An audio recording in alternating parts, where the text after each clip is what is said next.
Hi all welcome back to my channel tasty life. ಎಲ್ಲರೂ ಹೇಗಿದ್ದೀರಾ? ಎಲ್ಲರೂ ಚೆನ್ನಾಗಿದೆ ಅಂತ ಭಾವಿಸ್ಕೊಂಡು ಇವತ್ತಿನ ವೀಡಿಯೋನ ಸ್ಟಾರ್ಟ್ ಮಾಡೋಣ. ಸೊ ಇವತ್ತಿನ ವೀಡಿಯೋಲಿ ಬ್ರೋಕನ್ ವೀಟ್ ಕಿಚಡಿ ಹೇಗೆ ಮಾಡೋದಂತ ನೋಡೋಣ.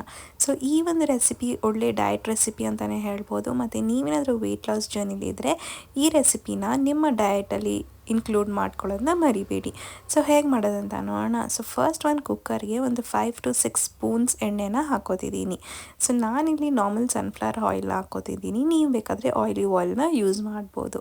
ಸೊ ಎಣ್ಣೆ ಕಾದಾದಮೇಲೆ 1 ಟೇಬಲ್ ಸ್ಪೂನ್ ಜೀರಿಗೆನ ಹಾಕೋತಿದ್ದೀನಿ. ಸೊ ಜೀರಿಗೆ ಸ್ವಲ್ಪ ಎಣ್ಣೆ ಫ್ರೈ ಆದಮೇಲೆ ಒಂದು 5 to 6 ಬ್ಲ್ಯಾಕ್ ಪೆಪ್ಪರ್ನ ಹಾಕೋತಿದ್ದೀನಿ. ಸೊ ನಾನಿಲ್ಲಿ ಪೆಪ್ಪರ್ ಪೌಡರ್ನ ಯೂಸ್ ಮಾಡ್ತಿಲ್ಲ, ಹೋಲ್ ಪೆಪ್ಪರ್ನೇ ಯೂಸ್ ಮಾಡ್ತಿದ್ದೀನಿ. ನೆಕ್ಸ್ಟ್ 1 ಮೀಡಿಯಮ್ ಸೈಜ್ ಈರುಳ್ಳಿನ ಸಣ್ಣದಾಗಿ ಹೆಚ್ಕೊಂಡು ಅದ್ರ ಜೊತೆಗೆ ಹಾಕ್ಕೊಂಡು ಫ್ರೈ ಮಾಡ್ಕೋತಿದ್ದೀನಿ. ಸೊ ಈರುಳ್ಳಿ ಸ್ವಲ್ಪ ಕಲರ್ ಚೇಂಜ್ ಆಗೋವರೆಗೂ ಚೆನ್ನಾಗಿ ಫ್ರೈ ಮಾಡ್ಕೊಳ್ಳಿ. ಈರುಳ್ಳಿನ ಸ್ವಲ್ಪ ಚೆನ್ನಾಗಿ ಫ್ರೈ ಮಾಡ್ಕೊಳ್ಳಿ. ಸೊ ಚೆನ್ನಾಗಿ ಫ್ರೈ ಮಾಡ್ಕೊಳ್ಳೋದ್ರಿಂದ ನಮಗೆ ಆ ಸ್ವೀಟ್ನೆಸ್ ಬರಲ್ಲ, ಇಲ್ಲ ಅಂದರೆ ಸ್ವಲ್ಪ ಸ್ವೀಟಾಗಿ ಬರುತ್ತೆ. ಸೊ ಹಾಗಾಗಿ ಯಾವಾಗಲೂ ಈರುಳ್ಳಿನ ಸ್ವಲ್ಪ ಕಲರ್ ಚೇಂಜ್ ಆಗೋವರೆಗೂ ಫ್ರೈ ಮಾಡ್ಕೊಳ್ಳಿ. ಇದಕ್ಕೆ ನಾನು ಒಂದು 4 to 5 ಹಸಿಮೆಣಸಿನ್ಕಾಯಿನ ಹಾಕೋತಿದ್ದೀನಿ. ಜೊತೆಗೆ 1 ಟೇಬಲ್ ಸ್ಪೂನ್ ಶುಂಠಿ ಬೆಳ್ಳುಳ್ಳಿ ಪೇಸ್ಟ್ನ ಹಾಕೋತಿದ್ದೀನಿ. ಸೊ ಇವಾಗ ಶುಂಠಿ ಬೆಳ್ಳುಳ್ಳಿ ಪೇಸ್ಟ್ದು ಹಸಿ ವಾಸನೆ ಹೋಗೋವರೆಗೂ ಚೆನ್ನಾಗಿ ಫ್ರೈ ಮಾಡ್ಕೊಳ್ಳಿ.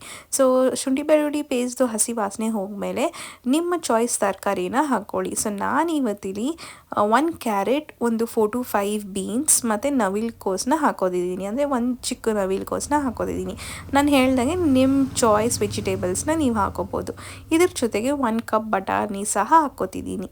ಸೊ ಈ ಎಲ್ಲ ಒಂದು ತರಕಾರಿಗಳನ್ನ ಒಂದು 5 ನಿಮಿಷ ಮೀಡಿಯಮ್ ಫ್ಲೇಮಲ್ಲಿ ಇಟ್ಕೊಂಡು ಚೆನ್ನಾಗಿ ಫ್ರೈ ಮಾಡ್ಕೊಳ್ಳಿ. ಸೊ ತರಕಾರಿನ ಈ ಥರ ಫ್ರೈ ಮಾಡ್ಕೊಳ್ಳೋದ್ರಿಂದ ನಾವು ತಿನ್ನುವಾಗ ತುಂಬ ಕ್ರಂಚಿಯಾಗಿ ಸಿಕ್ಕುತ್ತೆ. ಅದಕ್ಕೆ ಯಾವಾಗಲೂ ತರಕಾರಿನ ಒಂದು 5 ಮಿನಿಟ್ಸ್ ಸಿಮ್ಮಲ್ಲಿ ಇಟ್ಕೊಂಡು ಫ್ರೈ ಮಾಡ್ಕೊಳ್ಳಿ. ಸೊ ನೀವು ಇದಕ್ಕೆ ಪನ್ನೀರ್ ಕೂಡ ಹಾಕೋಬೋದು, ಇಲ್ಲ ಮಶ್ರೂಮ್ ಕೂಡ ಹಾಕೋಬೋದು, ತುಂಬಾ ಚೆನ್ನಾಗಿರುತ್ತೆ. ಇದಕ್ಕೆ ನಾನು 1 ಮೀಡಿಯಮ್ ಸೈಜ್ ಟೊಮ್ಯಾಟೋನ ಹಾಕೋತಿದ್ದೀನಿ. ಈ ಎಲ್ಲ ಒಂದು ಮಿಕ್ಸನ್ನು ಚೆನ್ನಾಗಿ ಫ್ರೈ ಮಾಡ್ಕೊಳ್ಳಿ. ಇದಕ್ಕೆ ನಾನು ಒಂದು 1/4 ಟೀ ಸ್ಪೂನ್ ಅರಿಶಿಣದ ಪುಡಿ ಮತ್ತು ರುಚಿಗೆ ತಕ್ಕಷ್ಟು ಉಪ್ಪನ್ನು ಹಾಕೋತಿದ್ದೀನಿ. ಹಾಕ್ಕೊಂಡು ಚೆನ್ನಾಗಿ ಫ್ರೈ ಮಾಡ್ಕೊಳ್ಳಿ. ನಾನು ಹೇಳ್ದಂಗೆ ಈ ಒಂದು ರೆಸಿಪಿ ವೆಯ್ಟ್ ಲಾಸ್ಗೆ ತುಂಬಾ ಹೆಲ್ಪ್ ಮಾಡುತ್ತೆ. ಸೊ ನೀವೇನಾದರೂ ವೆಯ್ಟ್ ಲಾಸ್ ಜರ್ನಿಲಿದ್ದರೆ ಈ ರೆಸಿಪಿನ ಇನ್ಕ್ಲೂಡ್ ಮಾಡ್ಕೊಳ್ಳೋದು ಮರಿಬೇಡಿ. ನಾನಿಲ್ಲಿ 1 ಗ್ಲಾಸ್, ಅಂದರೆ ನಾವು ಕಾಫಿ ಕುಡಿತೀವಲ್ವ, ಸ್ಮಾಲ್ ಗ್ಲಾಸ್, ಅದರಲ್ಲಿ 1 ಗ್ಲಾಸ್ ಹೆಸರುಬೇಳೆ ಮತ್ತು 1 ಗ್ಲಾಸ್ ಬ್ರೋಕನ್ ವೀಟ್ನ ನೆನೆಸಿಟ್ಟಿದೆ. ಒಂದು 15 to 20 ಮಿನಿಟ್ಸ್ ನೆನೆಸಿಡಿ, ಸಾಕಾಗುತ್ತೆ. ಸೊ ನೆನೆಸಿಟ್ಮೇಲೆ ನೀರೆಲ್ಲ ಡ್ರೈನ್ ಔಟ್ ಮಾಡಿಬಿಟ್ಟು ನಾವು ಒಗ್ಗರಣೆಗೆ ಹಾಕಿದ್ರಿ ಅಲ್ವಾ, ಅದಕ್ಕೆ ಹಾಕ್ಕೊಂಡು ಚೆನ್ನಾಗಿ ಮಿಕ್ಸ್ ಮಾಡ್ಕೊಳ್ಳಿ. ಸೊ ಈ ರೀತಿ ಚೆನ್ನಾಗಿ ಮಿಕ್ಸ್ ಮಾಡ್ಕೊಳ್ಳಿ. ಸೊ ನಾವು ಮುಂಚೆನೇ ಹೆಸರುಬೇಳೆನ ಮತ್ತು ಬ್ರೋಕನ್ ವೀಟ್ನ ನೆನೆಸೋದ್ರಿಂದ ಅದು ತುಂಬ ಸಾಫ್ಟ್ ಆಗುತ್ತೆ.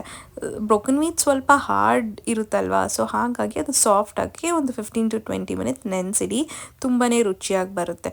ಸೊ ನಾನು 1 ಗ್ಲಾಸ್ ಹಾಕಿದ್ದೀನಲ್ವ, ಅದಕ್ಕೆ ಒಂದು 4 to 5 ಗ್ಲಾಸ್, ಅದೇ ಸ್ಮಾಲ್ ಗ್ಲಾಸಲ್ಲಿ ನೀರು ಹಾಕ್ಬಿಟ್ಟು ಒಂದು 4 to 5 ವಿಷಲ್ಸ್ ಸಾಕಾಗುತ್ತೆ. ಈ ರೆಸಿಪಿ ತುಂಬಾ ರುಚಿಯಾಗಿರುತ್ತೆ ಮತ್ತು ನಿಮ್ಮ ಮನೇಲಿ ಮಕ್ಕಳಿಗೆ ಇಲ್ಲ ದೊಡ್ಡೋರಿಗೆ ತುಂಬಾ ಇಷ್ಟ ಆಗುತ್ತೆ.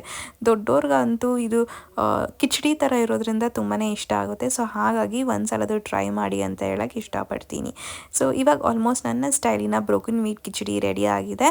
ತುಂಬಾ ರುಚಿಯಾಗಿರುತ್ತೆ. ಸೊ ಹಾಗಾಗಿ ಒಂದ್ಸಲ ಟ್ರೈ ಮಾಡಿ ಮತ್ತು ಹೇಗಿತ್ತು ಅಂತ ಕಮೆಂಟಲ್ಲಿ ತಿಳಿಸಿ. ಈ ವಿಡಿಯೋ ನಿಮಗೆ ಇಷ್ಟ ಆಗಿದ್ದಲ್ಲಿ ಪ್ಲೀಸ್ ಲೈಕ್ ಮತ್ತು ನಿಮ್ಮ ಫ್ಯಾಮಿಲಿ ಫ್ರೆಂಡ್ಸ್ಗೆ ಶೇರ್ ಮಾಡಿ. ಮತ್ತು ಇಂಥ ವಿಡಿಯೋಗಳನ್ನು ನನ್ನ ಯೂಟ್ಯೂಬಲ್ಲಿ ಪೋಸ್ಟ್ ಮಾಡ್ತಾ ಇರ್ತೀನಿ. ಹಾಗಾಗಿ please subscribe to my channel and thank you for watching. Bye.